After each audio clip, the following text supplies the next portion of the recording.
Guys, welcome to the anime world. आज हम बात करेंगे गियो टोमियोका के बारे में।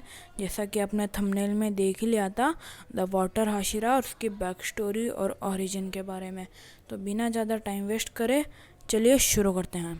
तो गियो टोमियोका की स्टोरी ओरिजिन यहाँ से शुरू होती है कि वो और उसकी बहन दोनों साथ में रहते हैं क्योंकि उनके पेरेंट्स बीमारी से मर चुके होते हैं। तो उनको रहने के लिए, सर्वाइव करने के लिए बहुत सफ़र करना पड़ता है और बहुत उसकी प्रॉब्लम से गुजरना पड़ता है।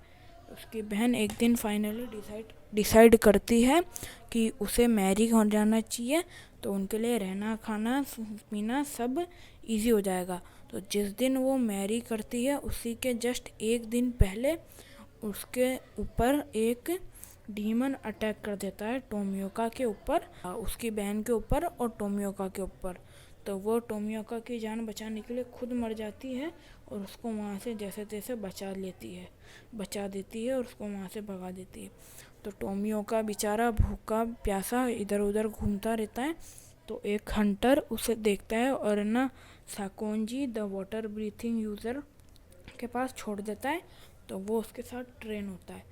तो वो अकेला ही ऐसा लड़का नहीं होता है जो उसके साथ ट्रेन होता है, उसके साथ उसी की उम्र का एक और लड़का जिसका नाम साबिटो होता है, वो भी ट्रेन होता है। तो वो दोनों में बहुत फ़र्क होता है। यहाँ पे साबिटो जो है बहुत ही ब्रिलियंट और बहुत ही टैलेंट वाला लड़का है, और इधर अपना टोमियोका बहुत ही कमज़ोर और डरपोक। तो एक दिन वो दोनों साथ में बैठे होते हैं और बात करते हैं।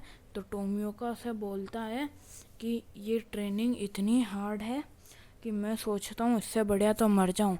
फिर साबिटो का आता है गुस्सा और उसके एक हाथ थप्पड़ रखता है और बोलता है कि तुम इतनी इजीली नहीं मर सकते। तुम्हारी बहन ने तुमको बचाने के लिए जो सेक्रीफाइस किया है उसके बारे में तो सोचो, और तुम अपनी बहन का सेक्रीफाइस ऐसे आराम से नहीं जाने दे सकते। ये बात वो सीरियस ले लेता है और फिर वो भी बहुत ट्रेनिंग में हार्ड वर्क करता है। फिर फाइनली उनका वो डे आ जाता है जिस दिन उनका एग्ज़ाम होता है, सिलेक्शन उस माउंटेन पे। तो वो दोनों वहाँ पे जाते हैं और वो एग्ज़ाम स्टार्ट हो जाता है। तो गियो टोमियोका एक डीमन से लड़ रहा होता है, लेकिन वो इंजर हो जाता है क्योंकि वो बहुत ज़्यादा पावरफुल भी नहीं होता है। तभी वहाँ पे साबिटो आता है और उसे बचा लेता है। साबिटो जितने भी डीमन स्लेयर होते हैं उन सबको बचाता है जो भी एग्ज़ाम लेते हैं, और सारे डीमंस को मार देता है।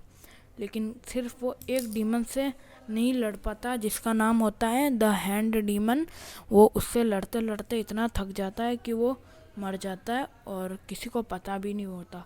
तो फिर वहाँ पे हमको गियो टोमियोका उठता हुआ दिखता है एक दिन बाद, क्योंकि उसके सर पे चोट आ गई थी और वो वहीं बेहोश हो गया था।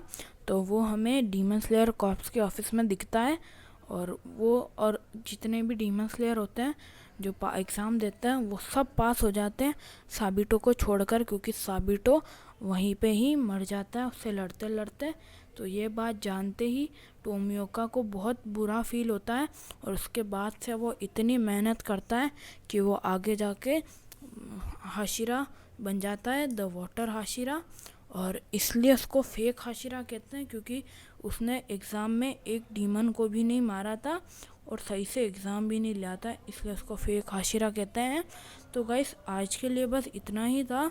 फिर कभी मिलेंगे एक अच्छे और नए टॉपिक से। Good, peace out.